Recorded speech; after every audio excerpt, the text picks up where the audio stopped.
तो इस वाली चीज का आंसर मैंने यहां पे देने की कोशिश की है। ये दो चीजें एग्जाम स्ट्रेस को हो सकता है एग्जाम सक्सेस में कन्वर्ट कर दे। थोड़ा बहुत स्ट्रेस इंपॉर्टेंट है। यदि आप बिल्कुल ही सांड की तरह अल्लड़ घूम रहे हैं, आपको फर्क ही नहीं पड़ता एग्जाम आने वाला है, तो वो भी एक प्रॉब्लम है। But excessive stress is definitely not helpful, और स्ट्रेस की वजह से आप पढ़ नहीं पा रहे तो that is even worse. What is important is इस वाली चीज को जरा इंप्लीमेंट करने की कोशिश करिए, हमें लगता है थोड़ा कम होगा। गुड इवनिंग स्टूडेंट्स, वीडियो का टाइटल है एग्जाम स्ट्रेस। जैसे आपके केमिस्ट्री में रिएक्शन होता है क्वेश्चन मार्क, कुछ कर सकते हैं, कुछ डाल सकते हैं कि एग्जाम सक्सेस में कन्वर्ट हो जाए। मैं इस वाले वीडियो में अगले 10 मिनट में आंसर करने की कोशिश करूंगा। पहली चीज, is it possible to completely get rid of exam stress? मेरे हिसाब से नहीं। तो परेशान होने की जरूरत नहीं है कि मैं क्यों परेशान हूं, मेरी तैयारी अफेक्ट हो रही है इस परेशानी से, स्ट्रेस से। आप जानते ही है, सब लोग इस वाली सिचुएशन से गुजर रहे हैं। मेरे हिसाब से एग्जाम के पास एंग्जाइटी होती है, स्ट्रेस होता है, प्रेशर फील होता है, नींद नहीं आएगी रात को, जो पढ़ना चाहते हैं वो कंप्लीट नहीं होगा, टारगेट रखेंगे कुछ, शाम को खत्म नहीं होगा, टेस्ट लिखने जाना चाहते हैं उसका अलग प्रेशर हो रहा है। आज कपिल सर ने बोला हुआ है 100 क्वेश्चन प्रैक्टिस करने हैं, 15 ही हुए, वो परेशान है। तो हम लोग को थोड़ा सोचना पड़ेगा कि क्या चीजें पकड़ सकते हैं जिससे एंग्जाइटी तो रहे, स्ट्रेस तो रहे, पर अपना काम आगे बढ़ता रहे। क्योंकि जैसा मैंने आपको बताया ये एक रियलिटी है। तो सच में ऐसा कोई रामबाण तो है नहीं जो मैं आपको बताऊंगा सारी आपकी एंग्जाइटी खत्म हो जाएगी, सारा आपका स्ट्रेस खत्म हो जाएगा। पर मुझे लगता है कुछ स्पेसिफिक चीजें की जा सकती है। जैसे हमने ये एक्नॉलेज कर लिया कि सिर्फ मेरे साथ नहीं हो रहा, सबके साथ हो रहा है, तो करें क्या? तो दो चीजें है ना, एक लिख लेते हैं डेली रूटीन, और इसको मैं थोड़ा डिटेल बोल दूंगा कि डेली रूटीन का मतलब क्या है, और दूसरा है बैलेंस, है ना। डेली रूटीन का लार्जली मतलब ये है, इस तरह से देख लो, breakup, 7 hour sleep, 10 to 12 hours studies, बहुत ज़्यादा मत करिए, है ना, परेशान मत होइए। और उसके अलावा 2 आवर नॉन स्टडी टाइम, और बाकी टाइम आपका फूड, बाथरूम, टॉयलेट में चला जाएगा। ठीक है। इसके अंदर एक और चीज़ है कि हाइजीन मेंटेन करने की कोशिश करिए। हाइजीन का मतलब क्या है? एक तो स्लीप हाइजीन होती है, एक टाइम पे सोए, एक टाइम पे उठे। उसकी कोशिश करिए कि एक पर्टिकुलर टाइम, चाहे वो रात को 1 बजे, सुबह 8 बजे उठे, 7 आवर स्लीप, 12 बजे, 7 बजे उठे, तो एक तो उसको फ्रीज करने की कोशिश करिए। कोशिश करिए कि उसको ज़्यादा उस रिदम को खराब ना करें। दूसरी चीज़ यह है कि जब आप उठ जाएं तो 2 घंटे के अंदर आपके जो डेली रूटीन होते हैं उसको स्लो वेकिंग अप नहीं होना चाहिए। उठे, पॉट पे जाके बैठे, नहाए धोए, खाना खाया, हल्की फुल्की एक्सरसाइज की, all of it should get done in 2 hours, जिससे आपका दिन स्टार्ट हो जाए। यदि दिन है ना धीमे धीमे स्टार्ट होता है तो फिर अननेसेसरी प्रेशर बिल्ड होता है। तो ये चीज़ तो डेली रूटीन की हो गई, है ना, दिस इज वेरी इंपॉर्टेंट। दूसरी चीज़ ये है कि बैलेंस में आपके सब लोग की अप्रोक्सीमेटली 3 चीज़ें चल रही होगी। सिलेबस कंप्लीशन के लिए पढ़ाई चल रही होगी, है ना। दूसरा, आपका टेस्ट के लिए रिविजन होता होगा, मॉक टेस्ट,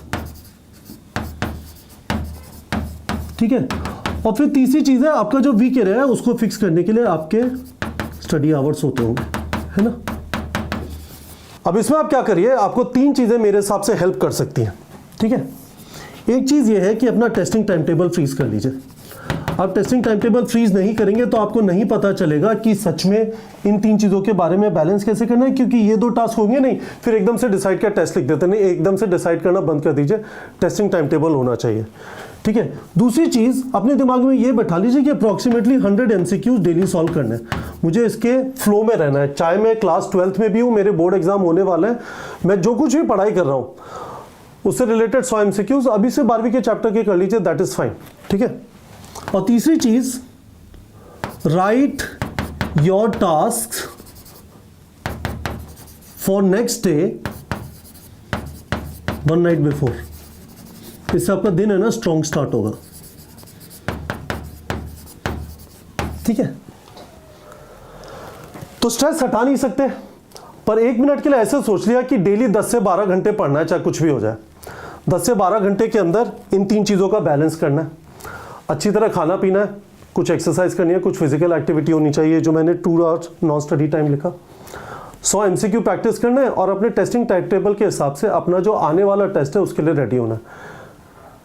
तो आप देखेंगे कि you will find things to be much more effective. आप इस वाले प्रोसेस से जो बचा हुआ टाइम है उसका मैक्सिमम जूस मुझे लगता है निकाल पाएंगे। और जब आपका दिन इफेक्टिव होना चालू होगा तो एक लेवल पे वो स्ट्रेस भी है ना थोड़ा कम होना चालू हो जाएगा, क्योंकि आपको लगेगा कि हाँ you are doing stuff productively.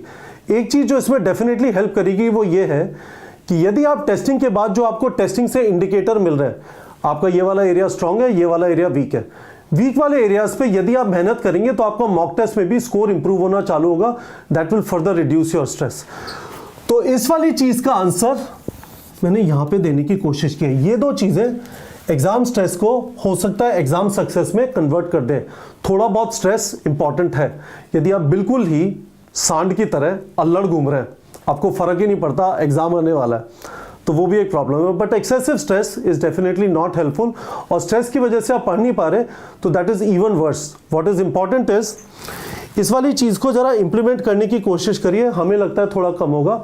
मैं डॉक्टर शर्मा के साथ इस मैटर के ऊपर वीडियोस बनाऊंगा। उन्होंने कुछ वीडियोस पहले बनाए हैं एग्जाम स्ट्रेस के ऊपर, एग्जाम एंजाइटी के ऊपर, जो मैं उनके चैनल पे आज से अपलोड करना चालू कर दूँ। There are good 5-6 videos which will again give you a lot of comfort. But hopefully आप लोगों को समझ में आया होगा इस वीडियो में मैं क्या बोलने की कोशिश कर रहा हूँ। समराइज कर देता हूँ। एग्जाम स्ट्रेस एक रियलिटी है, और दूसरी चीज उसको एग्जाम सक्सेस में कन्वर्ट किया जा सकता है यदि हम कोई मैकेनिज्म निकालें, जो मैंने यहाँ पे एक्सप्लेन किया, daily routine and balance in studies के थ्रू, जिससे आप इफेक्टिवली 10 से 12 घंटे पढ़ पाए without getting too much into it कि बस जिंदगी में यही है और कुछ नहीं है। Things would be better. Hopefully students आप लोग को समझ में आया होगा। वीडियो के कमेंट सेक्शन में कोई भी आपका सवाल है, मुझे पता है आप में से काफ़ी सारे लोग जो मैंने प्रॉब्लम डिस्क्राइब किया उससे स्ट्रगल कर रहे होंगे। आपका कोई भी सवाल है पूछ लीजिए, I will try an answer. यदि वो ऐसा सवाल है जो मैंने यहाँ पे कवर नहीं किया, I will make a separate video about it. ठीक है बच्चों।